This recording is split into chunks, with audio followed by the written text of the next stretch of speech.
Assalamualaikum warahmatullahi wabarakatuh. Selamat pagi. Ketemu kembali dengan saya Bu Rana.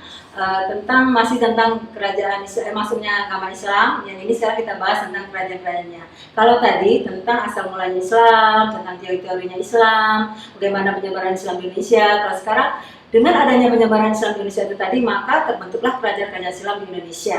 Nah, kerajaan yang dibahas ini adalah kerajaan yang sangat berpengaruh terhadap sejarah Indonesia. Banyak ya kerajaan Islamnya, tapi kita ambil yang sangat berpengaruh terhadap sejarah Indonesia hingga saat ini. Semangat, selamat pagi.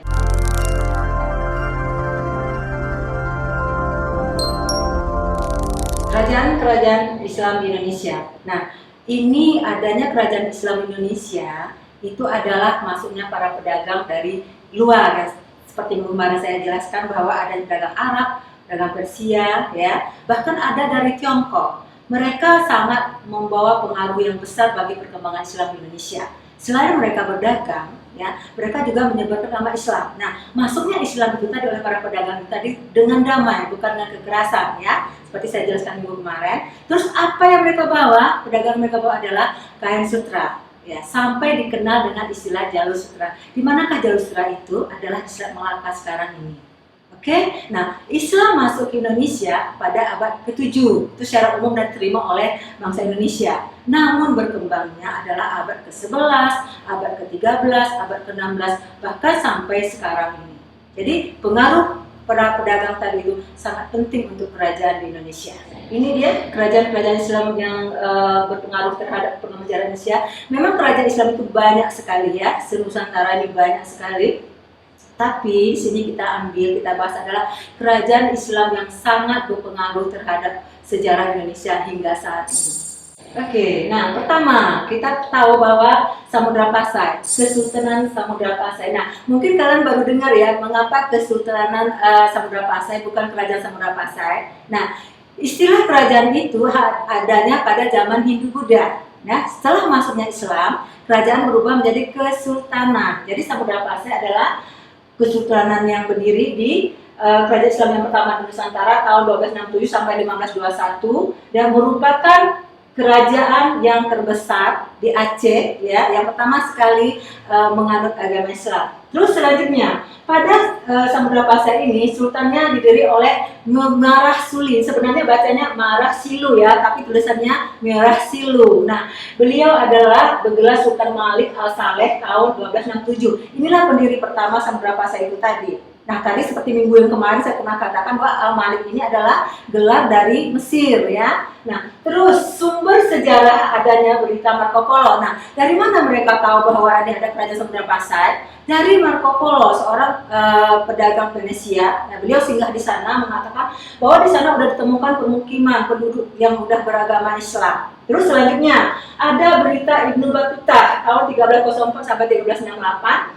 Beliau seorang musafir dari Maroko, singgah di Aceh, ya, melihat bahwa ada pemukiman di sana, udah ada agama Islam di sana, dan memeluk agama Islam di perkampungan tersebut. Itu pertama. Terus kedua, beliau juga mampir di sana 1345. Nah, setelah singgah yang kedua, beliau malah mengatakan bahwa katanya di Aceh, Samudra Pasai itu tadi, udah terdapat pelabuhan internasional yang besar, ya, perdagangan internasional yang besar dari Tiongkok, dari Persia, dari Gujarat, mereka berdagang singgah di pelabuhan tersebut. Terus ada lagi, dari mana kita tahu bahwa ini ada Samudra Pasai tadi, ada dari hikayat-hikayat. Terus, nah di sini juga selain sebagai pelabuhan besar digunakan sebagai studi perbandingan Islam yang terbesar di Asia Tenggara. Nah, bisa kita bayangkan bahwa besarnya kekuasaan Samudra Pasai tersebut, ya. Terus hikayat yang menceritakan bahwa ada karya yang mudah berbahasa Melayu,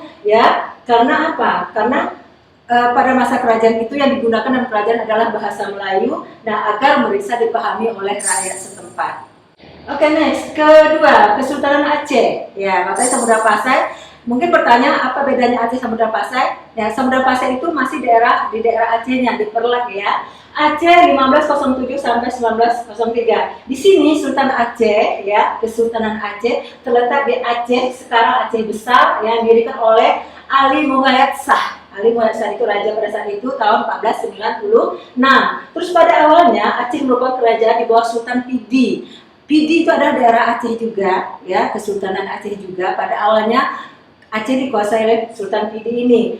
Terus ketika Muhammad Shah dilantik menjadi Sultan tahun 1957, nah disinilah adanya awal merupakan Aceh sebagai kesultanan. Tadinya belum, ya, masih kerajaan gitu loh.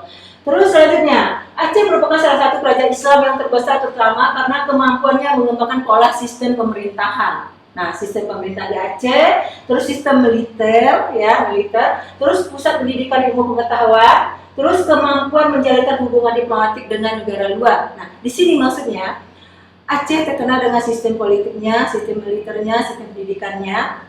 Pada saat itu masa pemerintah Sultan Muhammad Shah udah ada hubungan kerjasama, hubungan politik internasional dengan negara luar. Next, selanjutnya sumber sejarah. Nah, kan kita bahwa satu kerajaan itu harus ada sumber sejarah. Kok dari mana orang tahu, ya? Para ahli dari mana tahu menyusun kronologisnya, ya, tahap-tahapnya itu kalau tanpa sumber sejarah. Sumber sejarah di sini adanya kitab Bustanul Salatin. Nah, inilah saya katakan tadi karya Nuruddin An-Nariri. Nah, pada minggu yang kemarin saya katakan bahwa ajaran tasawuf diajarkan Nuruddin An-Nariri. Nah, beliau juga salah satu pengarang dari buku Bustanul Salatin itu tadi. Terus ada ditemukan makam, ya, batu nisan di makam Ali Muhammad Shah. Terus Sultan Muhammad Shah setelah pemerintahan beliau, dia wafat pada tahun 12 Zulhijjah tahun 936 Hijrah atau 7 Agustus 1950. Nah, itulah sekilas tentang Kesultanan Aceh. Oke, selanjutnya Sultanan Demak. Nah, Demak 1500 sampai 1568. Kita tahu bahwa Demak itu ada satu kerajaan besar, ya, yang kuat dengan angkatan armada lautnya. Nah, Sultan Demak berlokasi di Jawa Tengah, merupakan sultanat pertama yang terbesar di pantai utara Jawa. Kalau tadi di pantai Sumatera, ya, kalau ini pantai utara Jawa. Nah, sebelumnya menjadi sultanan, nah ini merupakan kadipaten dari kerajaan Majapahit, ya, dengan Raden Patah sebagai adipatinya sejak tahun 1478 dan merupakan pelopor penyebaran Islam Jawa Nusantara pada umumnya. Nah, di sini maksudnya Demak pada mulanya masih Hindu, ya, masih Hindu Buddha. Masuknya pedagang Islam, mereka belum ada berbentuk Islam, masih pengaruh Hindu di bawah kerajaan Majapahit. Kita tahu bahwa Majapahit adalah kerajaan Hindu. Nah, akhirnya setelah masuknya Islam ini tadi, perlahan-lahan mereka berubah memeluk Islam dan berubah menjadi dari kerajaan jadi kesultanan. Oke, selanjutnya Sultanan Mataram Islam. Nah, ingat ya, di sini Mataram Islam. Jangan salah, ada Mataram kuno. Mataram kuno itu Mataram Hindu Buddha. Kalau ini Mataram Islam, ya. Mataram Islam 1546 sampai 1755. Nah, di sini berdirinya Sultan Mataram itu sejak dipindahkan pusat pemerintahan dari Pajang ke Mataram oleh Senopati pada tahun 1586.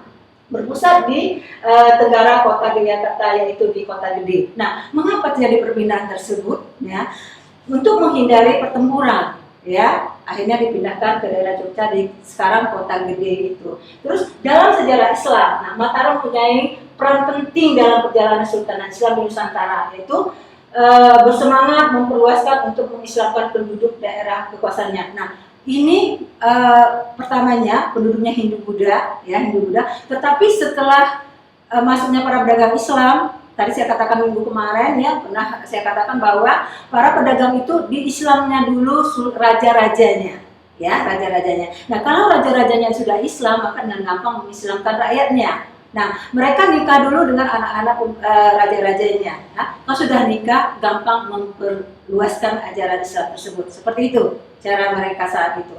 Nah, terus Senopati berkembangnya kebudayaan yang bercorak Islam di Jawa. Nah, jelas ya, kalau masuknya ajaran Islam, masuknya ajaran Hindu, maka berkembanglah ajaran tersebut. Tetapi ingat, di sini terjadinya akulturasi.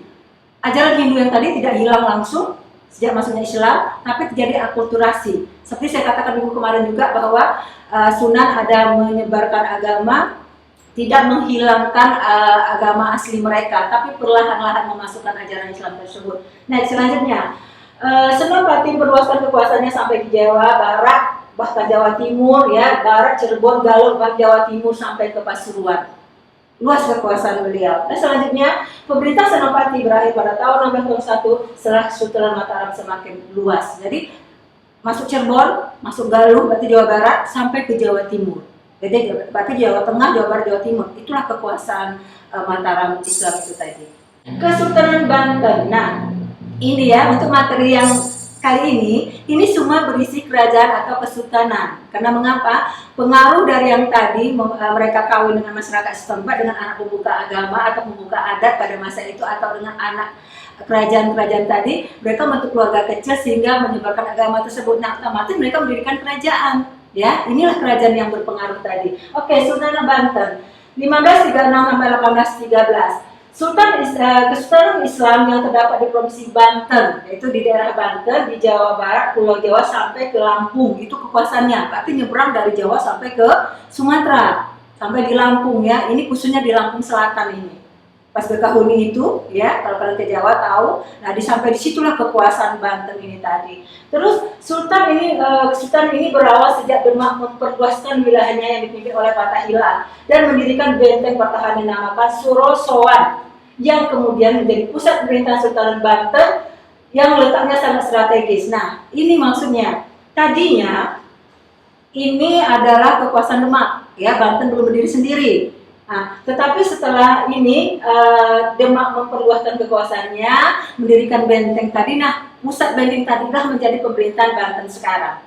Itu ya, pusat pemerintahannya. Terus selanjutnya, letaknya strategis, sangat strategis, merupakan pusat pelayaran perdagangan melalui Samudra Hindia sebelum masuk ke Islam kemudian ada bercorak Hindu. Nah, ini saya katakan tadi bahwa seluruh kerajaan itu pada mulanya belum ada sama sekali beragama Islam. Mereka masih Hindu-Buddha. Ya, masih Hindu-Buddha, belum ada sama sekali. Nah, dengan giginya para pedagang itu masuk menyebarkan agama Islam dengan sabarnya agar itu bisa tersebar dengan baik, bukan secara paksaan. Nah, next untuk Banten. Selanjutnya, sebagai kota pelabuhan yang sangat ramai, terbukalah bahkan sudah sebagai pelabuhan internasional pada abad ke-7. Nah, abad ke-7 Islam masuk Indonesia. Nah, Banten sudah menjadi pelabuhan internasional. Nah, sampai sekarang ini ya, kalau untuk kita ketahui bahwa Banten itu sangat terkenal kuat dengan Islamnya.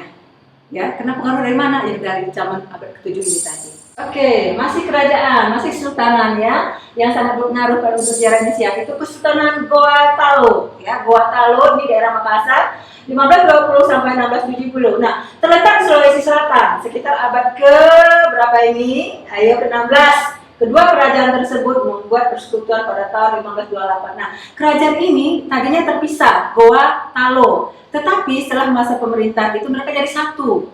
Jadi satu jadilah kerajaan atau Sultanan Goa Talo. Ya, tapi tetap berada di Makassar. Ya, inilah dulu nanti selanjutnya materi selanjutnya kalau zaman penjajahan, dua kerajaan ini diadu domba oleh Belanda. Nah, itu nanti ya, diadu domba Belanda, hancurlah mereka ini nanti. Itu selanjutnya. Oke, untuk pertemuan selanjutnya. Nah, terus Raja Goa pada masa itu bernama Daeng Mandragia menjadi raja yang bergelar Sultan Alauddin. Terus Talo Karaeng Matoya menjadi perdana menterinya. Jadi kerjasama. Ini masih kerjasama, masih baik, belum ada adu domba. Nanti kalau sudah masuk penjajahan baru mereka diadu domba, maka hancurlah kerajaan tersebut. Terus pusat pemerintahannya terdapat di Makassar. Ini sekarang terdapat di daerah Goa ya dan sekitarnya. Terus letaknya sangat strategis ya. Ini wilayah Barat Malaka, Selat Malaka ya, timurnya Maluku. Nah, merupakan bandar utama untuk masuknya wilayah perdagangan ke sana. Nah, masih Goa Talo. Sultannya juga kaya akan beras. Nah, ini penghasilannya beras, daging, kapur barus, terus kapur barus hitam dan bahan makanan lainnya. Ya, mereka kaya akan pertanian, akan hasil pertanian. Itulah yang diperebutkan oleh nanti para penjajah kalau sudah masuk penjajahan Eropa ya. Oke, selanjutnya. Sudah adanya kerjasama perdagangan dengan Tiongkok. Nah, ini saya katakan tadi, selain Persia, Gujarat, Mekah itu ya, ada pedagang Tiongkok yang masuk di sana. Jadi sudah ada kerjasamanya antara mereka dalam sistem perdagangan itu tadi. Nah, di sini jenis keramik pada mulanya itu pada dinasti Sung dan dinasti Ming. Nah, kita kenal bahwa Cina itu terkenal dengan keramiknya ya, dengan porselennya pada masa peninggalan dinasti-dinastinya di sana. Nah, di Sulawesi Selatan banyak ditemukan keramik tersebut, khususnya keramik pada masa dinasti Sung dan dinasti Ming. Oke, selanjutnya masih Sultanan ya, yaitu Sultanan Ternate, nah Sultanan Tidore. Ini akhir abad ke berapa ini, ayo? Ke-18 ya. Nah, di sini dikatakan bahwa didirikan oleh Bab Masyur Malomo, itu nama rajanya. Nah, ini nanti sama sejarahnya dengan Goa Talo ya. Setelah masuk penjajahan mereka diadu domba, maka mereka akan terpisah. Itu nanti selanjutnya kita bahas. Terus Kesultanan Tidore berpusat di Tidore, Maluku Utara, berdiri pada tahun 1322 hingga abad ke-18. Nah, wilayah kekuasaannya di Halmahera Selatan. Nah, kalau kita lihat di peta ada pulau kayak Sulawesi yang paling kecil, itu Pulau Halmahera. Di sana tempat kerajaan tersebut. Terus berada di pesisir Papua Barat. Nah, raja pertama yang menggunakan gelar sultan pada kerajaan ini adalah Cahyati atau Jamaluddin yang memerintah 1495 sampai 1512. Sebelumnya terdapat dalam sejarah siapa raja yang berkuasa sebelum Cahyati. Nah, inilah dia, sebelum Cahyati masih ada, inilah raja yang memerintah di kerajaan tersebut. Nah, menurut sejarawan ya, Belanda yang nama Saad de Klerk mencatat bahwa pada tahun 1334 Tidore dipimpin oleh seorang yang bernama Hasan Shah. Jadi gelar mereka berubah setelah Cahyati tidak memerintah lagi. Oke? Terima kasih. Inilah ya materi tentang kerajaan-kerajaan sangat berpengaruh di Indonesia sampai saat ini. Ya, sampai ada saat ini pengaruh Islam sangat kuat adalah berkat dari para pedagang dari Gujarat, Mesir, dan Mekah itu tadi juga pengaruh perdagangan Tiongkok. Ingat kesimpulannya bahwa yang mereka bawa adalah kain sutra sampai dikenal jalur sutra Serat Malaka itu tadi. Nah, pengaruh mereka tadi sangat kuat dalam kerajaan-kerajaan Islam di Indonesia hingga sampai saat ini. Semoga materi ini bermanfaat untuk kalian ya, bisa kita cerna dengan baik, bisa kita ambil ilmunya. Jangan patah semangat, tetap belajar dan sehat selalu.